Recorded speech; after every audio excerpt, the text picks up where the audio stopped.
The guys watching this right now, I know one of the key questions in our head is humor that is specifically useful for women. What kind of humor, and I'll leave it to all three of you, what kind of humor do you find to be the best when you're talking to a girl, especially for the first time or maybe on a date? What typically works the best? Yeah, man, one of my favorite things he does with no pleasantries is he'll start a thought in his head, but he won't say the beginning of the thought. Oh, yeah, it's nuts. And then he'll be like, and then I went to Target, and it was just like, and you miss like the big... This is an ADHD problem. We should start the podcast like that. Why is it that people need to be pleasant all the time?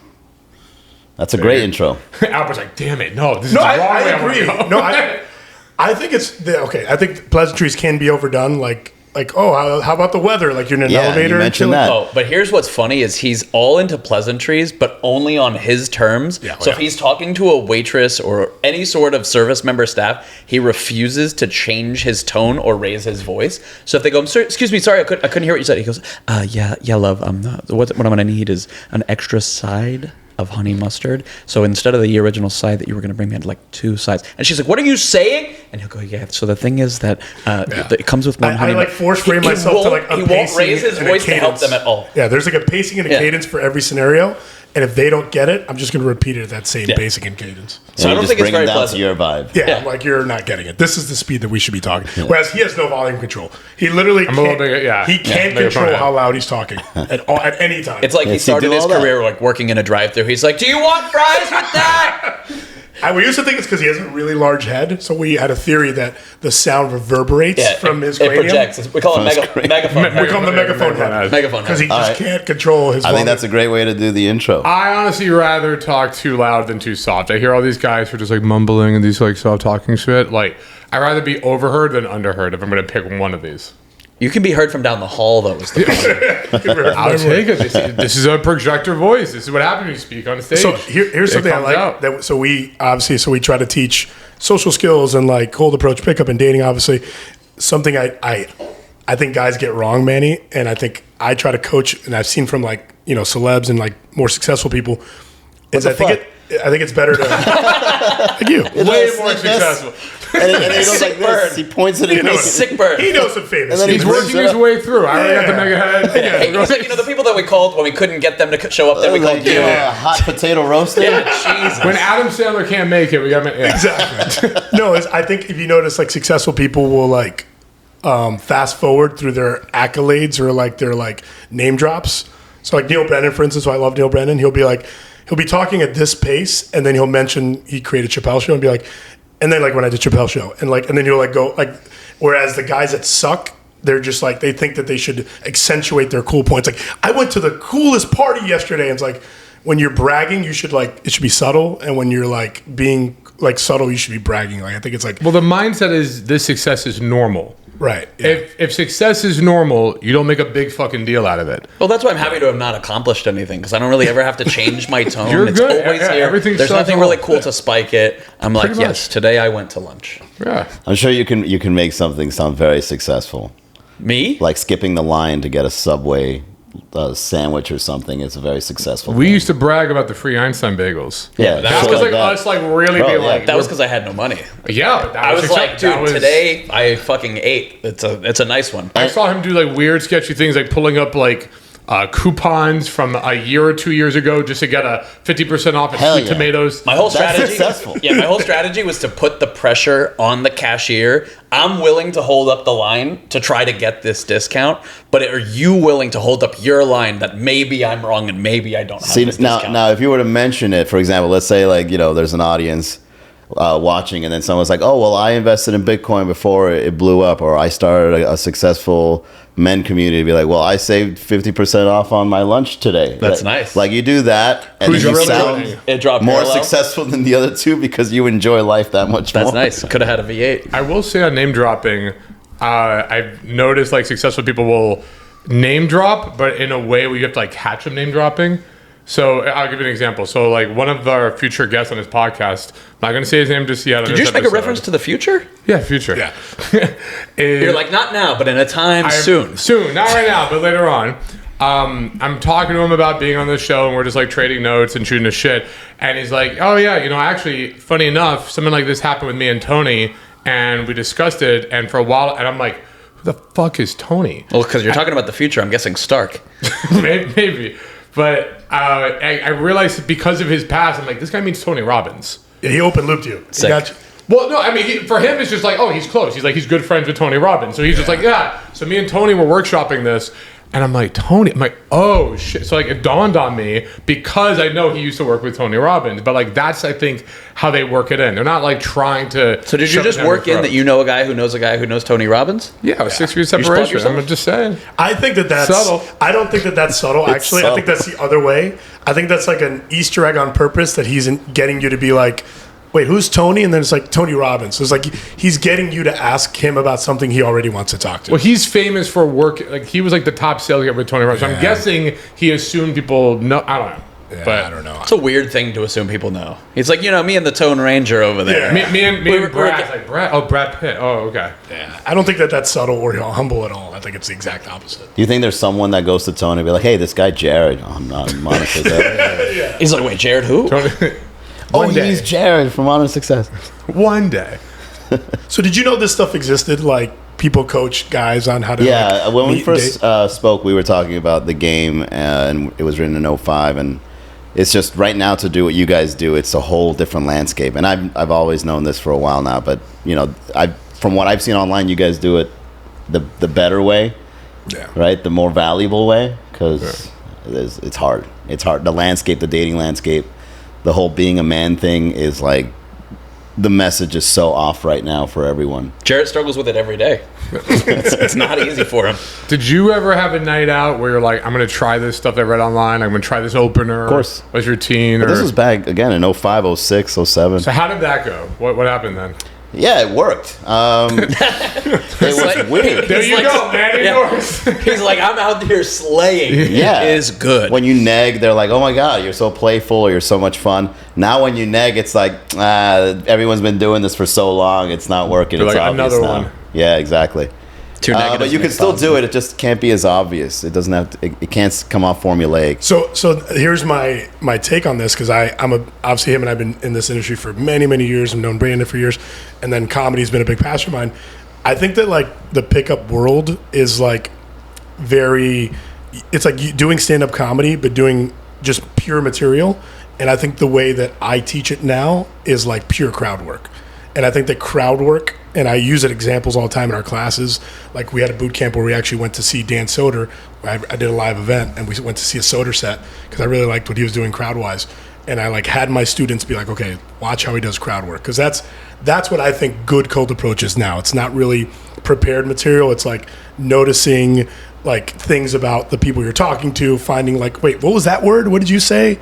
Interesting correlation. So like, do you think that do you think comics or people that have good crowd work ability translates well to potentially dating and meeting people? Well, if you translate, making people laugh into dating, I think it does work because in the essence of comedy, it's really charisma. Yeah. Like if you're likable, people just gravitate towards you. But I've seen people that are just hilarious, but they aren't as charismatic as the next comedian. So then another comedian would be saying jokes that aren't as polished or aren't as clever, and they get more popularity just because they're likable. The Kevin Hart.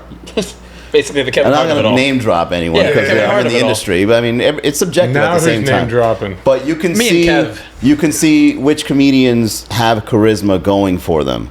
And if you're funny, let's say if you're hanging out with a girl and she brings her friends, and you're making her and her friends laugh, it just makes you seem more attractive because this guy's handling such a fun situation with us all, and we feel like we're so happy that he's around, right? Like it's delightful to have this person around. I think a big thing too is, and Albert's touched on this before, is like the way that really good comedians handle fucking up.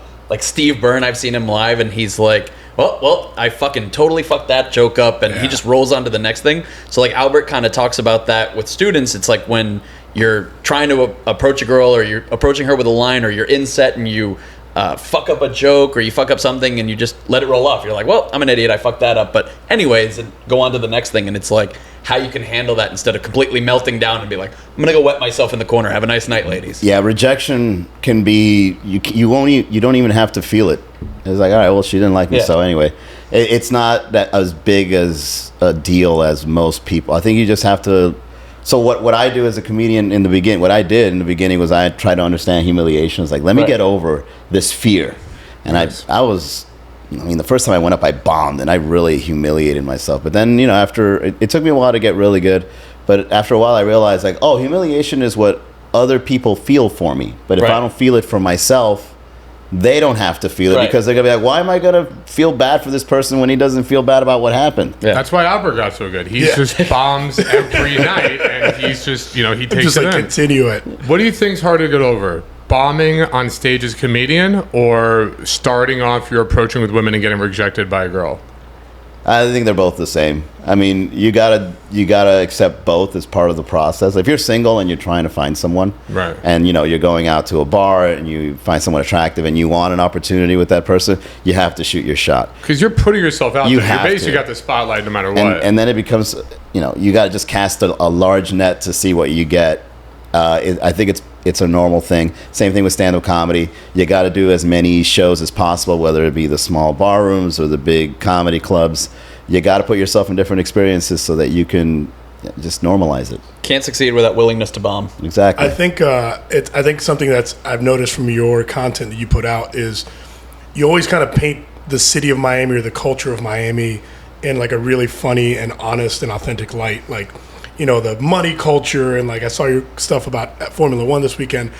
So I always have this theory with these two because they're both in serious relationships and I'm single, and I think Miami is like arguably the hardest place to date in the country for a lot of reasons. Do you think that? Okay, do you agree with me? First of all, do you think Miami's a hard place to date overall, relatively speaking? It's all perspective. I mean, it can also be a very easy place to get laid. With the right mindset. Yeah. All right, I've seen myself in many situations where it's like, this is a wild night and no one will ever believe this happened. All right, do you think that it makes it harder if you're a Latin guy that often attracts Latin women and has no interest in them? Because that's what we're dealing with here. So that's another component to this whole thing of dating in Miami. And he's like... Well, he's not talking about dating. He said hooking up in Miami. Hooking up in Miami, for the record, I think is probably the easiest city to hook up with. Yeah. But I think dating, Vegas. like a serious... But sometimes Vegas is probably... Have you guys been to Tulsa? That shit is wild. Yeah, probably Vegas one. Miami's maybe two then. Miami's up there. Sometimes when you hook up, they want a little bit more, and the guy then has to make the decision where it's like, well, am I going to hook up with her again? And then now you have the power to start this relationship or not.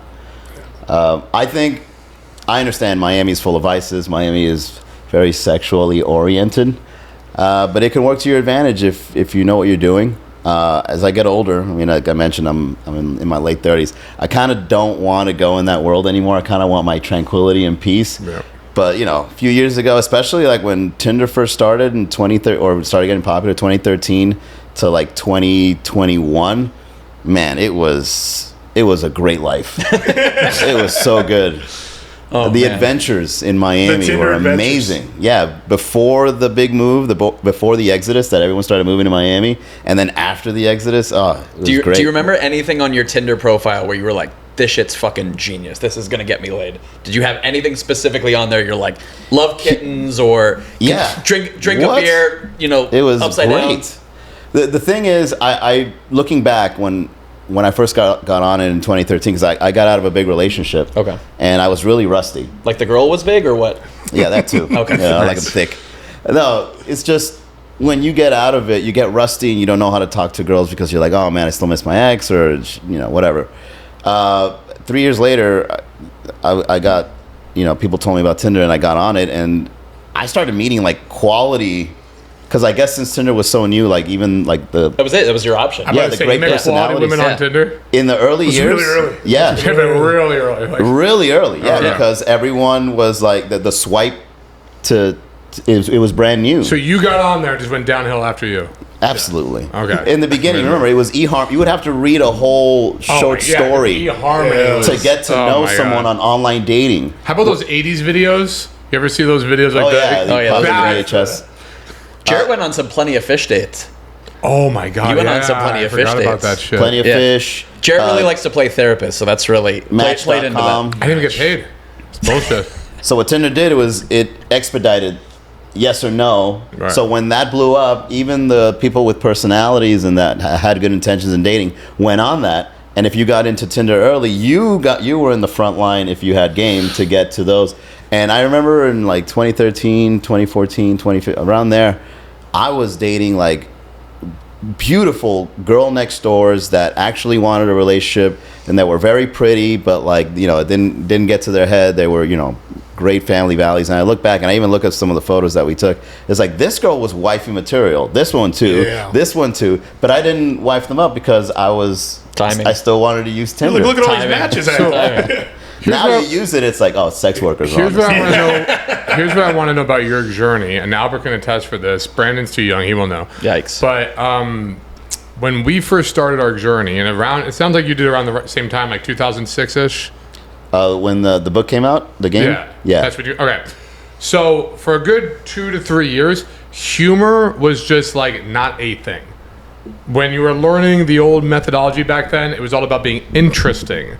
It was about being high status. It was about stories of how you're saving your Playboy model ex-girlfriend from a gang of thugs and like just like ridiculousness, right?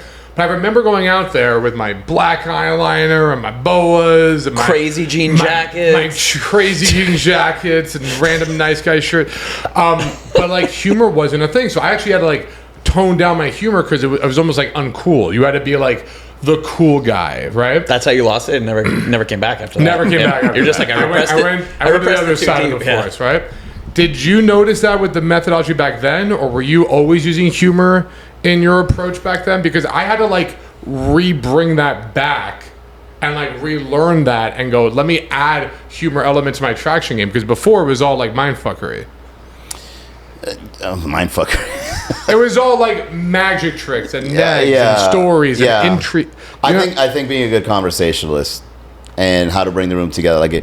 I host networking events, and it's kind of magical to see when, let's say, you show up and then one person comes in, you chat them up, and then the second person comes in, and then you're chatting them both up, and then a third, fourth, and fifth. And then like when the 8th or 9th person comes, gangbang, and they all, you could do one big orgy, and you're like, I bring the room together. No, they start conversating with each other, and you literally could just take a step back, and everyone in the room knows each other, right? Because you broke the ice, or you set up the environment for a social event. Pleasantries. It's kind of like that. You just bring the room together. And you could do that with humor, because sometimes you could feel that there's tension, or someone says something awkward and no one knows how to like point the elephant in the room, and then if you have the humor to kind of like pick those things up and like use it. But did you know back then they're missing something? Humor is huge. I should like be adding. I sometimes laugh at the situations I put myself through, and then gotcha. That's how I get over it. But I never went out of my way to kind of be like, oh, I got to put in a joke somewhere here. I think when you try too hard to be funny, it's obvious. Right. It has to be natural. And I think a good way to make it natural is that it's funny for you. Like, you find this amusing. All right, so you want to share it with others. So that's a huge thing. It's like, and it's funny, as he was saying that, I was thinking this. So a big thing we teach is a way for guys, especially who aren't as experienced, right, Manny, aren't as confident, is to make it less pressured of like, oh man, if I go up to this girl and I fuck up, I'm ruined. We try to do elements of what we call self-amusement. So like, make it fun for yourself. But I think self-amusement can then evolve into just amusement, where like if it's funny to you and she's cool and you vibe, it's funny to everyone, right? So amusement is big. And I'll tell you this, I talk about how much Miami is a hard place to date and it's so superficial and it's so this, that, and the other. I think that's a huge element that's missing here. Because if you go to New York, there's a lot of beautiful women. You go to other places, Boston, whatever, but there's funny people in those cities. There's not a lot of funny people in Miami. No one's funnier than Boston. I don't know why. Boston people are hilarious. I died laughing. You're like, a lot of beautiful women in Boston. No, there's funny people. Okay. I was going to, it's like... I thought you said there's a lot of beautiful women in Boston. No, New There's York. not? Yeah, there's a You got to really no check beef out the with Wichita, Kansas crowd. Yeah. No beef with Mass. It's my kind of girls. I like a nice pale Just white. to the Celtics. Fuck Boston. I like a nice pale Irish white gal. But I think that those cities are much funnier than Miami. And I think that if you have like good humor, like you said, not forced humor, in this market, you actually stand out because everyone's got a fucking boat, everyone's got a fucking BMW, everyone's got all that bullshit. I was gonna say I literally think it's weather related. Like people from the Northeast are funnier because they're forced into basements where they drink and like make jokes and bullshit and make They fun of ball each bust other. of each, they ball bust, and it's like, But I believe here it's valued more because it's less. Not enough Right. guys are able to implement humor No, down but here. you don't It's see guys all here like making fun of each status other. bullshit. Yeah, I was gonna say, so guys here like get butthurt and like refuse to like go along with a joke if it's at their expense. Because it's like, oh my Yeah. God, It's I'm too cool for ruining my school culture. status. I'm ruining Yeah, my. whereas, dude, up north, it's like, yo, fuck you, Jonesy. No, fuck you. Well, Like, okay, there's a big term here that is like a Miami term. Like you grew up in Miami, right? Obviously. Oh, there it is. Producer. Brent's We gonna can jump pause. in. So there's like a term here in Miami that happens when you're ball busting. It's like, oh, that guy, did he just try me? Are you trying me? And I feel like in those places, it's not trying me. It's like you're just busting each other's balls. So guys, if I see a guy wear something stupid, I'd be like, nice shirt, dude.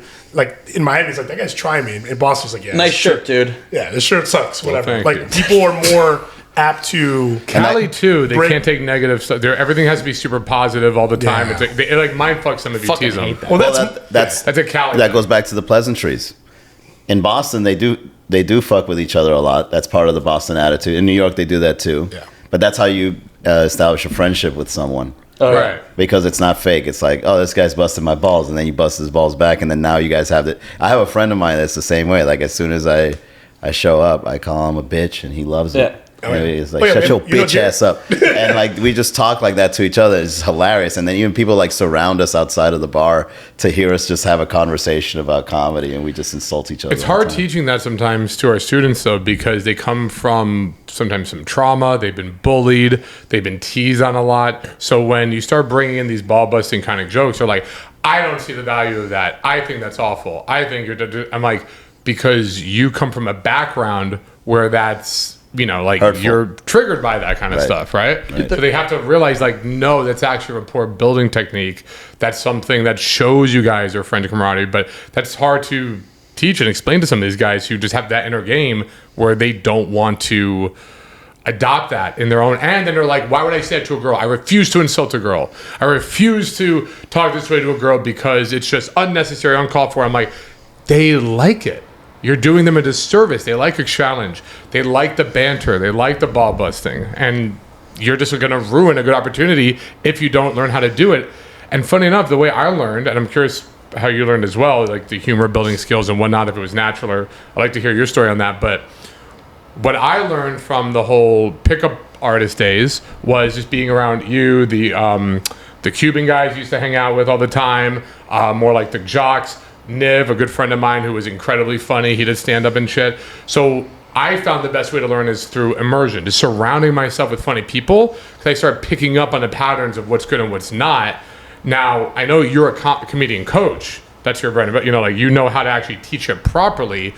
Do you find just immersion, exposure therapy is the best, Yeah. or is there good like structured ways to learn this? Well, I wouldn't say I teach people how to be funny. I think I from my experience, I extracted, like they kind of see it themselves and then they use it. It's like you show them the tool that they have in their personality and they use it. I think teaching someone comedy, I mean, you could show them like structure, you could show them like a special and be like, well, why is that funny?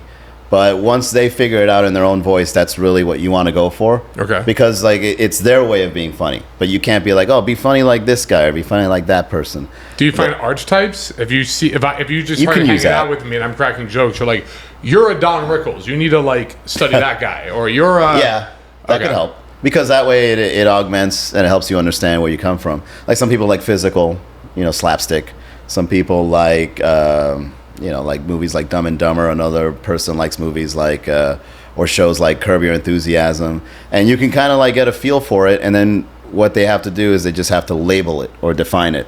Because once they label it and define it, they can then understand how they see comedy. It's like, oh, okay, well, I like Larry David and Curb Your Enthusiasm. Well, a little goofy, but also a little highbrow, a little story-based. And then once you have all these multidimensional ways of describing it, you can then go into the world and understanding yourself a little bit better, rather than saying like, oh, where do I get my funny from?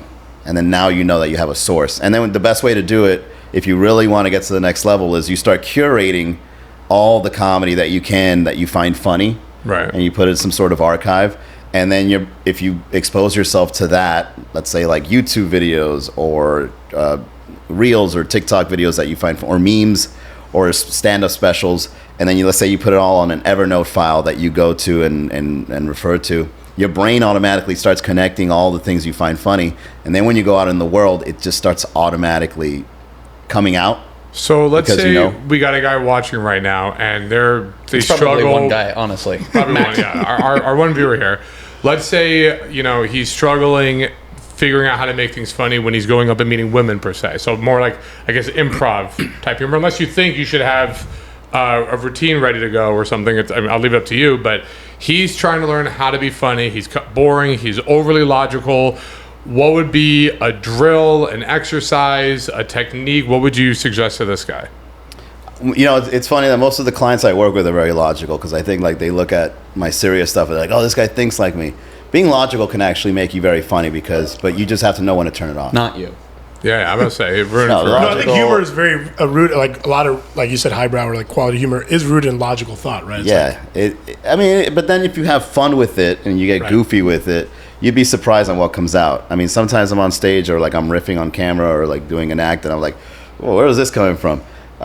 It's exciting to see it transform into something different. I mean, I wouldn't just give a logical person that one-dimensional identity. It's like, you're just an overthinker or you're very cerebral.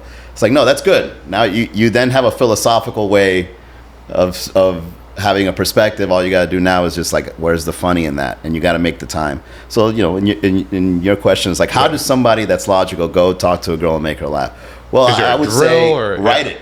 Like, all right, sit down and then, like, what happened before that was funny when you tried talking to a girl and you failed or you got rejected? This girl couldn't even speak English properly. She was from Russia, but man, she was a hot blonde, and blondes really do it for me. And then you just start writing all these things, and then, if you look at or read out loud how you think in a certain, I guess, scenario, you can have a better perspective on the next time and how you can make that funny. It was like you meet somebody and be like, hey, I don't know why I have a thing for blondes, but at least your English is a lot better than the one I first fell in love with. And then you could just go that route, and that's entertaining. I like because that. It's a story. So you're that doing you like have. Monday morning quarterback kind of thing where you're like replaying and seeing what the opportunities where you kind of missed. Yeah. And then you can actually tell a girl, I have a thing for blondes, especially when they're fluent in English. Bam. That's a great opener. At least I think so. Now, we should try to see if I get rejected. All right, cut scene. Manny's approaching a girl right now. I love Manny your on the English. street. Do you get so funny you mentioned like Russian blondes and whatnot. I tend to date some blonde gals and some Russians and stuff like that, and I think that in South How does Florida, every episode come back to Albert's dating life? Because he's in the right market. I He's in the wanna right hear it. market. He's literally he's like, I come to this podcast just so I can find my wife. I'm getting a matchmaker This is on our here, therapy. a comedy This coach is our on here. therapy. This is literally Albert's therapy. Like, I will Albert, you want a find wife? a girl. yeah, buddy, You can find a wife. we'll find a wife. The moment he gets a wife, he's off the show. He's like, well, I I'm can't done say here. it. No, so here's something that irritates I'm me, not Manny. worried. So I'm not concerned. yeah, it will be okay. Here's something that irritates me. So like, I feel like because it's not a funny city, the female population develops a little less of a sense of humor. So like, Russian's a great example. Like, I've been out with Russian girls, and I'll just say like a really good joke, like objectively, like that shit was fucking hilarious, and they'll just look at me like It's a dad joke. no, they'll be like, what is that joke? Like they just have like no sense of humor at all. I've felt that. Yeah, I can And I'm see just that. like, that was good. I don't care who you say. It's almost like the Larry the Cable Guy. Like, I don't care who you are. That's funny. Yeah. And like, is it annoying to date these? Because again, the city is so physically competitive, where the girls are so beautiful, and the hair and the makeup and the pictures and the this, that all their attention is physical. They don't develop senses of humor. So like, when you're out maybe- with girls and you say something funny, is it annoying to like get nothing from them? Maybe it's a different comedy type for different cultures. So, for example, if you're talking to a Russian girl like this, do you change up your approach to be like, I know she's Russian, so this type of comedy hits better with that culture? Or is it just like, no, they suck? No, I wouldn't. I would find a comedy voice that you have, and then you go the amusement route. So let's say, for example, if it is a Russian girl and she's very... See, Jared's the boyfriend chameleon, so I'm glad you said that. You're like, Stiff. adjust to them. I'm Well- like, no, I'm well, like, if do you're what's on funny. stage- If you want. I mean, if you want to adjust them, it's fine. I've done stand-up comedy too. If I'm noticing the audience is typically laughing more with one type of humor, I'm going to go through my Rolodex of jokes that hit that type versus I'm just going to say whatever. Like, just calibrate. You're You have reading a the room. backlog. Oh, right. Like, you're not going to go into material when, let's say, the comedian before you bombed and you got to, like, bring the room back. Yeah, I mean, you got to If you know adjust. they bombed with that material, maybe don't use that kind of material. Yeah, of course. So if I'm dealing with a Russian girl and I know, like, for example, Albert's the king of dag jokes, I'm talking to a Russian girl, I'm like, maybe dag jokes aren't the way to go. Maybe there's a different... I'm just wondering, do you calibrate your humor, or is it just like, listen, if it makes me laugh, that's it? It comes to the point where it doesn't have to go there anymore once you find your voice. I mean, to go back to the scenario, let's say if I were dating or approaching a Russian girl and she has a terrible sense of humor. It's like, what is that supposed to be, a joke? It's like, are you some sort of like Russian spy for humor? Are you coming here learning American humor? Like, I just amuse myself. I like that. And it doesn't have to be about her. It could be about, like, you know how you're coming off, right? Like, this is you. I think it goes back to what you said, though. It's like almost more about the charisma. It's like more about how you're going to interact and get her to play along with what you're saying than the actual, like, delivery of the joke. Because if you said that in a non-charismatic way, it wouldn't hit with her either. But if you're trying to bring her into it's all about it, intention. Yeah, exactly. So I say my comedy is very, like, I show the mirror, but I don't want you to look at the mirror and be like, oh God, it's so ugly. Like, you show in the mirror and be like, oh, that's me? And then they laugh at it, and then that way they can kind of like bring their defenses down, because it's like, look, we're all human, we're all trying to have fun here. So I think a good intention satire helps. I think that's a good way to describe my style. Good intention satire. And I love something you kept saying, or a term you keep using, which is, it's a big comedy term, and I hear a lot of the best comedians talk about this, which is like your voice, right? Like finding your voice. A lot of the best comics say like they suck for the first 2, 3, 4, 5 years until they found their authentic voice, because they like grew up listening to Seinfeld, and then they try to do comedy like Seinfeld, but they're like they're not Seinfeld, or they and then they have to find, and I think that's a very tough thing, and I find it myself, because I wasn't very good with women when I was younger. Now Jared and I, and Brandon and myself, have gotten a lot better, but I had to find my voice in cold approach. And when I do comedy, it's funny because I can write well, but I don't have my comedy voice yet. So do you think that that's important? Like what Jared says, like where do you find the line between calibrating to your audience and being authentic to your voice? Because at the end of the day, it's like, do I want to pretend to be someone to impress a Russian girl, or do I want a Russian girl who understands what I'm about? Like Brandon's about dad jokes. Say what you want. I don't know any, correct me if I'm wrong with this, I don't know any comedian, professional comedian that goes on stage and is like, I'm just going to do what I find funny and just hit my shit, and then if they don't laugh, fuck them, I'm going to do it the next show, the next show. Almost more comics are like that than versus I find this what's fun. Again, correct me if I'm wrong with this. You're wrong. I find I couldn't be more wrong. They go, I find this funny. One of the all right, so let me finish my point. Go. Cool. So they're gonna go like, I find this funny, I do it, I bomb, and then they keep testing new stuff out every single time until they get that mix of, this is what I like, and now I'm seeing if I deliver it this way or do this, now the audience is laughing with me. Because when I was doing stand-up, I had tons of shit I thought was hysterical, but it bombed every time. I'm like, I gotta lose this joke because it's just not working. Like, I might like it, but I'm here, if I'm doing stand-up comedy, and also if I'm doing cold approach, I'm here to entertain. I'm here to give an experience to whoever's here, right? So if you want to just make yourself laugh, yes, that's how you get the most genuine, gut-wrenching. I'm with you. Like, that's how you find your voice. But at the end of the day, if they're not laughing, you're not funny. So if I keep going on, I'm just like, I think it's funny, I like it, but I've done this bit 10 times, no one's laughing. Why the fuck am I doing it 11 times? So there's two scenarios where I guess I would agree but disagree. Is if you're a stand-up comedian, and right, you correct me if I'm wrong. Well, you guys. No, but I want to give this. I got you, man. I want you. If you're always performing at the same club, at the same venue, in the same place, and you're bombing, then yeah, like what you're saying is but not it's different clientele. But it's still not a regional problem. It's a you problem. What Albert is saying is a touring comedian is designing his set to be generally funny, and it still might bomb in Arkansas, but he's not going to change his shit based on if people in Arkansas don't laugh. That's what he's saying. I'll give you my take. I want to hear his what I've take seen on from this, stand-up. The last thing I've seen is from, being out talking with Murr from Impractical Jokers, Jeff Ross, the Roastmaster King, whatever. When I talk with like top comedians, they're just like, we are going out testing shit, and small nuances from delivery, just small changes of the wording, they will look at this at a really technical level to be like, what is the audience responding And they're to? working it And they out. will, Yeah.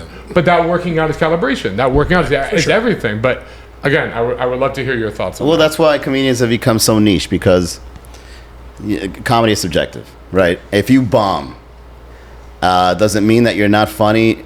I would say no. I'd say you had a rough set, or you didn't figure it out. But or, if you bomb 10 times with the same joke. with the same stuff, well, yeah, you have to recalibrate. But this isn't in the you. context of stand-up comedy. Well, so, you know, But also code approach. It's the when you same thing as create boss, online right? I can get content, blown out 10 if times in a I row. bomb 10 times on a code approach with the same material, I wouldn't maybe do I this. should Yeah, change. I wouldn't do the same thing 10 times. That's Yeah. thank you. That's calibration. That is. But if you have canned material to approach someone, that's all right. You're already lost, because it's like you can't. You're not really being yourself, and you don't have a voice because you got to rely to this script. Right. When Right, you so have a he's saying if voice, you're pandering, like if you're going up there and you're bombing and you're bombing and you're pandering to this audience, it doesn't mean you're necessarily funny. You're just figured out what that audience wants.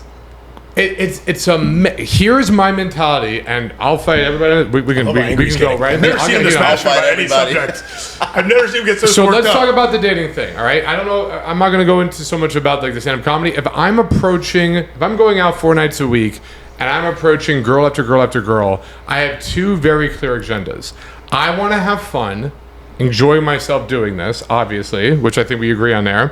But I also want to make sure every girl I approach, I'm giving them an amazing experience. All right, so let me give you- because if not, then I'm just approaching girls to annoy the shit out of them, Right. badger people, Right. upset people. Your bad intentions. Yeah. And it does nothing. So Right. the whole point is I'm trying to give this woman an amazing experience. So, Jerry, let me give you this, and this will make sense to you, I think. And because it literally, the parallels are crazy. There's two types of there's the types of comics that do what you're describing that don't change it. It's the same thing as guys with dating, right? So the kind of comics that don't calibrate or adjust are the bitter comics. Right. Like I've heard Dave Attell give feedback to up and coming comics, and he's just like, be funnier. And these comics get like, they turn on the crowd. Like that crowd sucked when really they should be working out the material better. So it's the bitter guys, right? Same thing as in our business, the guys that get shot down a lot. They're like, those girls are bitches. Fuck them, right? They're just bitter. Right. And then it's the super elite. So like one of the best rants of all time was Bill Burr at the Philly Stadium, right? So he became big for this, where the crowd was drunk and disarray, and he goes, "Fuck you guys," and he just starts shitting on Philadelphia for 12 minutes, and the whole time he's like, "Admitted 8," and "fuck Rocky Balboa," and this and that. But because he knows that his material is so good that because they're responding doesn't mean he sucks. and it's also Philly. It's also Philly, so he knows where he's at, right? So the same thing with Patrice. So like only the bitter and the real killers have the ability to do that. So when I say a Russian girl sucks because she didn't laugh at something funny, I'm in the killer category. And I'm not saying that cocky. It's just a proficiency thing. But what you're describing is the guys in the middle. They're like, okay, I'm coming from a place of insecurity. I don't know if I'm funny. I don't know if I'm good enough. So maybe I should change it. And like, I think for the intermediary guy, like that's a good approach. But when you get really, really good, you have to know your voice, like he said. Does that make sense? But you only know your voice if it's tested and tried and true. Right. And that takes a long time to get there. But what he's saying is Right. he's not going to let a bad interaction with somebody that doesn't have a sense of humor affect his I can delivery. go blown out 10 times tonight. Blown out is like bombing. Blowing Yeah. out is going up to a girl and getting rejected. Which is fine. I'm First of all, agreeing. Albert, you're gonna find her. You're You think so, buddy? He's always been out of therapy for Yeah, hours. Look at this guy. Dude, I I've- like when I've we worked have with guests. worse- They're bright-eyed and bushy-tailed and they believe in Albert. Yeah. I've worked with worse people. No, you haven't. He's like, I I'm have shittier. not, man. That Me and is you a are lot on of an shit. I will island. put money that you have not, but that need a lot of work. You're already there. It's just, Thanks, you're in buddy. South Florida and you're too close to Miami. Hang in there. It'll We're come gonna- around. Thanks, it's like, who buddy. hurt you? Thanks, bud. Oh, all right, But Jerry. I've seen Louis C.K. I think we can agree he's one of the greats. Yeah. And I saw, these people who like analyze comedians, whatever, they showed all this stuff. He says things the exact same way, the exact same time. Even like when he laughs at his own joke, it's on cue. It is fake. All right? That doesn't happen by just being in that moment at that time. That happens from him doing tons of trial and error, of realizing if I laugh at my own joke right here, I'm winning over this crowd. Now, you gotta ask, did he just knock it out of the park the first time he came up with this bit? No. He did it a million times in like these little hole-in-the-wall stand up comic joints until they realize, ooh, that's working. They're liking that. They're not liking that. Let's switch this All right, up. but Jared, my counter to that is this. So I follow two of my favorites are Sam Riddle and Mark Normand. They're like big NYC like seller comics, Okay. and they talk about when they're developing their new hours, they actually sometimes have to leave the seller because the seller. A lot of comics go in their work material out. They're like, let me try Right. some new shit, but they have to leave their backyard because their jokes are so tailored to their audience, It's regional. that they have to go to like Wichita, Kansas, where Right. people don't like them to because their audience will laugh at their own shit. So like that's why comedians do like pop-ins because if you go see your favorite comic, you're gonna eat up everything that says because you're his crowd. But they don't want to make jokes just for their crowd. They want to make great jokes Right. that are for a more universal audience. And to get a bigger pool. Like Right, I can't make my cute like white guy pastelito and pronounce stuff in Spanish jokes anywhere else. Like this is only a This is regional right. thing. Like, Manny, correct me if I'm wrong. When you travel doing comedy, you have your like Miami material, and then if you do something out of the region, do you try to make it regional? Do you mix it up? Like, where's your middle ground on that? Well, the Miami stuff is really because that's my niche. I mean, I started in Miami. I built up the scene. My audience is from Miami, so I'm like, well, if I do Miami-based jokes, we're all in this together. So it's I guess it's my way of running a business and promoting it while being a comedian. But whenever I do go out of town, I mean, I do have other material that I write and perform, and whenever I do stand-up comedy, I just say it, but I can't post it because it's not on brand. Right. But whenever I do other shows, like I was doing California with my friend Cisco, shout out to Cisco. He was like, "Hey man, you're in town. Why don't you come do the show?" And I forget where I was, but it was like deep in California, and it was some bar, some tavern there, and he had me feature for him. I go up and it's like, yeah, this is exactly what I realized performing in California would be like, a bunch of eyelashes and flannel shirts. Nice. And then I go, I don't know if the guys with flannel shirts are gang members or if they collect vinyl records. Like, are you gangsters or hipsters? I don't understand. Yeah. And so I guess if you're able to find a niche and be really prolific at writing for it, it translates over to anything else. So let's go on the niches, because the guys watching this right now, I know one of the key questions in their head is humor that is specifically useful for women. What kind of humor, and I'll leave it to all three of you, what kind of humor do you find to be the best when you're talking to a girl, especially for the first time or maybe on a date? What typically works the best?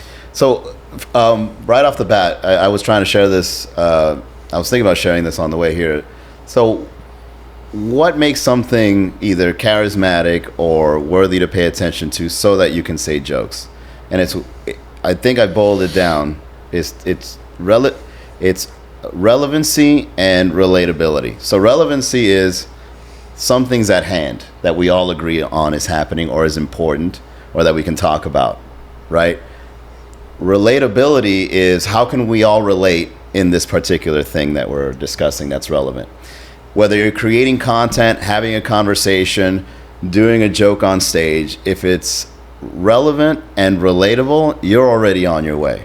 You can't go wrong once you're there. This is important. This is how we all agree on this. And it's relatable. And then you do that. If you meet somebody, if you meet a stranger, if you're stuck in an elevator with someone, if you're approaching a woman, what's relevant to her? And how can you make it relatable? It's like, you look amazing. How long did it take for you to get ready to go out tonight? Only 5 minutes. Wow. I took longer than you to come here. I got to stop wearing less hair product. That's it. Something as simple as that. Like, how is it getting ready to go to the club? And then you're on the way. I love that. I think one of the things I teach a lot in we call it cold approach, right? Going up to girls in bars, is like how to use people watching for your benefit, right? Which would be kind of what you're talking about. I love people watching. Yeah. It's weird. It's weird to nice. admit, but people watching is probably one of the best ways to get material. Like, I go to the mall and I just see people shopping, and it's just like, you can tell that they're not going to make it. They're not going to. Right? Like, and I literally teach this. It's like, I don't tell, like, when we first started, it's like, let me tell this story, do this routine. It's like, that's cheese. Like, watch the people in the, like you said, like in a mall or at a bar or a venue, and be like, look at this guy, and just call out their behaviors, make guesses about their lives. Like, that to me is like the secret sauce, and like you said, being relevant and relatable, because it's like, how do you stand out from them? What are you seeing from them? I think that stuff is like super, super, like, that it always hits, kind of. Yeah, making up a story and assuming it on someone. Yes, as making weird up as a it story. sounds. Yes. It works. Yeah, I mean, even when you approach a girl at a bar, you could just make something up that you believe she went through. And whether she did or didn't, it doesn't matter. It's just... Yeah, the goal rates. Yeah. Wait, what do you think? I think it goes back to the conversation we were just having, where it's very regional, and you need to figure out like what's gonna be your entryway, like with that crowd. Like in the Northeast, like you're gonna be able to do a little bit more like buddy broy humor with girls than you are down here. So I think that there's no like general type. It's very regional. It's weird when they're very nice. Yeah, I've gotten so used to Miami girls that when a girl's really nice, it's just like, or like it's a weird. girl that like laughs at everything. Like that doesn't happen down here. Like, You literally have to fall and be bleeding for a girl to laugh hey, down what's your here. name? Hi, I'm Molly. What's your name? What do you mean, what's your name? No, I got to work for it. You can't make it easy. Make it difficult. It's incredible to get outside of here, and like you're saying, like I think it's Down to girls are earth. much more receptive and appreciate humor, whereas it's like not the go-to instantly down here. I think dating, dude, it's like down here, the guys we deal with, it's so funny, Manny, how far down being funny is even on their radar. They're like, how do I seem cool? How do I build attraction? How do I escalate? How do I like get girls to come to my... No guy's ever like, yo, how do I make a girl laugh? Like I never get that question, and it's like should be the number one or two thing they should ask. I agree. I mean, think, confidence and humor, the two top attractive traits. How many guys are like, yo, I went on a date with a girl, I never made her laugh once. What am I doing wrong? Like, how many guys are ever I asking think that? because so many guys who are learning about this and are getting into either the red pill, the manosphere, whatever you want to call it, their focus is always on status. Yeah. So every other coach I see out there, every influencer stuff, the communication is all about you have to have status. You got to be this rich guy. You got to have the tables. You got to have the connections, whatever. Which don't get me wrong, it has its place. But at the end of the day, if you want a woman to choose you, there's only a handful of real core attractive traits that you can express to her of why she should want to date you and be with you. And humor is like at the top of the list. Like, because you could be a rich fuck, but you're boring. And it's like, I want to rip my hair out just being in the same room as you, versus you've got, $1,000 to your name, but you're funny as fuck, and I always want you around because you're a mood booster. Imagine being the kind of person that makes the other person you're trying to attract forget about money.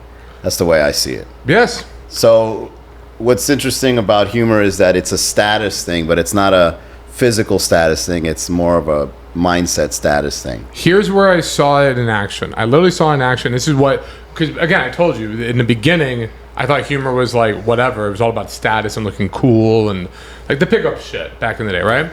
This was a defining moment, this story, where I'm like, wait a minute, there's something to this. And I was at the Delano back in the day, and I'm talking to these two girls, and I'm like chilling with them, vibing with them, it's going well. And then the owner of the Miami Heat walks by.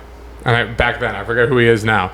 And he plays this game with the girls, and he's like, for every Beatles song you can name, I'm just going to give you $100 bill, right? So he's just throwing money around. He's just that's his whole approach, right? So I'm over whispering, like Yellow Submarine, let's go fucking, hey Jude, right? Like I'm like egging him on, and he's like, well, you can't, and they're like, yeah, another 100, like, come on, girls, you got this. So I'm cracking jokes about what this guy's doing to them. Long story short, they got a few hundred from him, and then they dismissed him to keep talking with me because they were having fun with me and weren't worried about the money and stuff from him. And I'm like, wait a minute.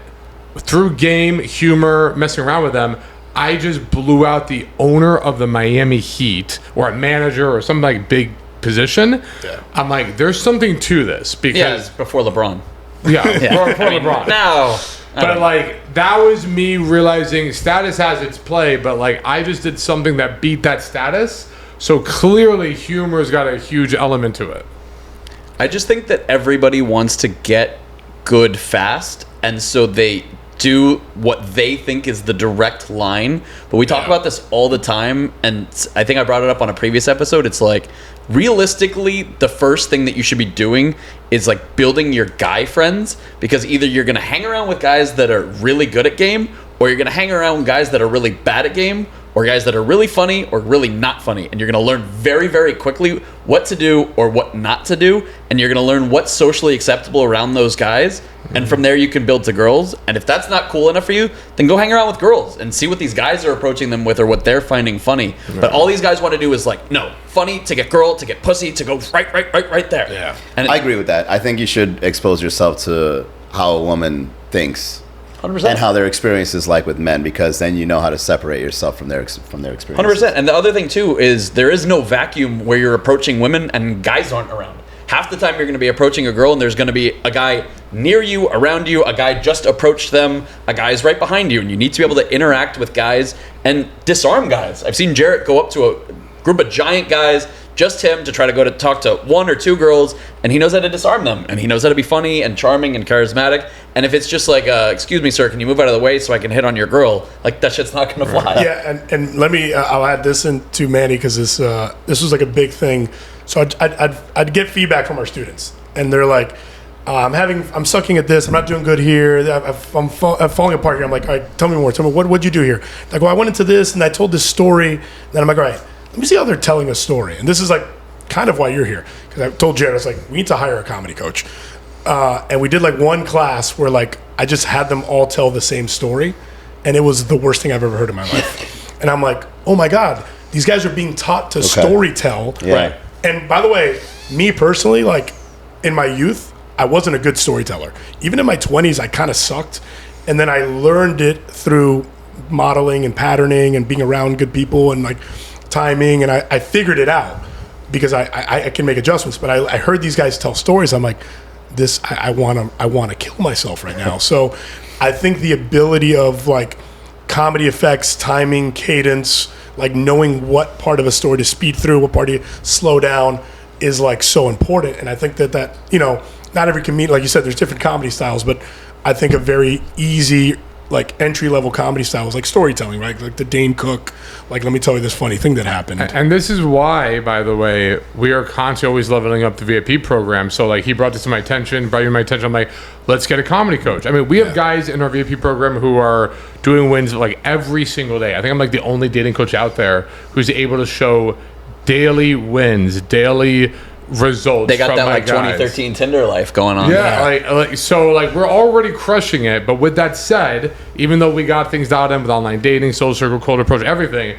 when he brought it to my attention, I'm like, hell yeah, let's get a comedy coach. And for those who don't know, we got Manny here, the new Modern Success comedy coach. He's going to be bringing the thunder every single week. The drizzle. That's The drizzle. but that's what I love about this kind of community that we're all building here is the fact that no matter how good it is, we're always finding ways to grow and making it better and better. So I'm super excited what you're bringing to the team. It's a great approach. Well, all right. So to get back to, I guess the manosphere, the red thing that you were talking about earlier. So I believe that if you go online and whatever you describe in terms of dating, what you're really doing is you're projecting.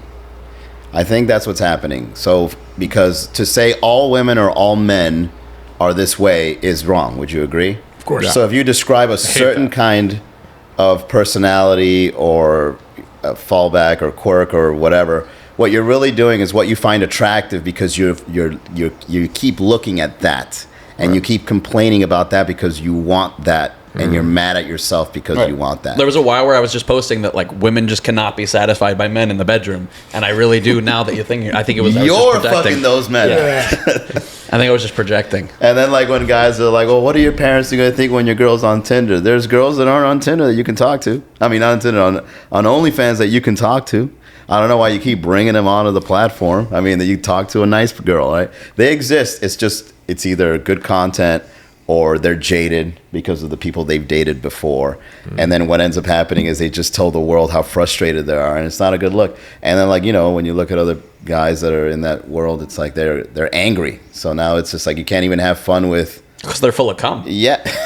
Yeah, they're just sexually frustrated. Yeah, they're just backed up. Can't even make fun of yourself at that point because you got to release somehow.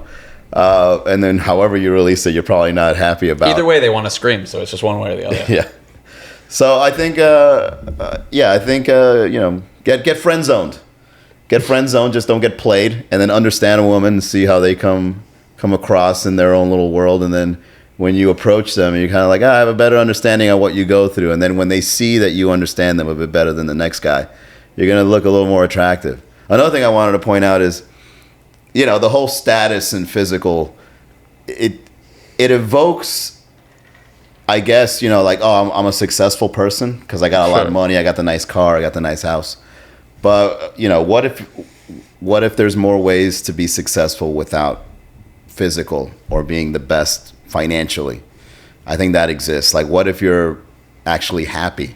Isn't that crazy? That's what a crazy thought. Happiness, man. If you're happy without being number one, that's kind of a status thing on its own.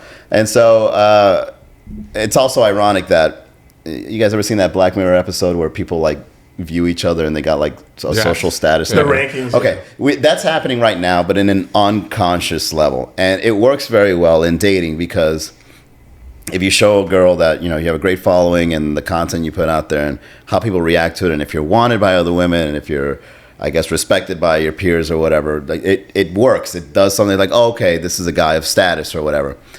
But you gotta be in a fancy hotel, or you gotta be on vacation, or you gotta stand in front of a Bugatti with the Jack Harlow quotes and or whatever, like look acting like you're all about your money. Yeah.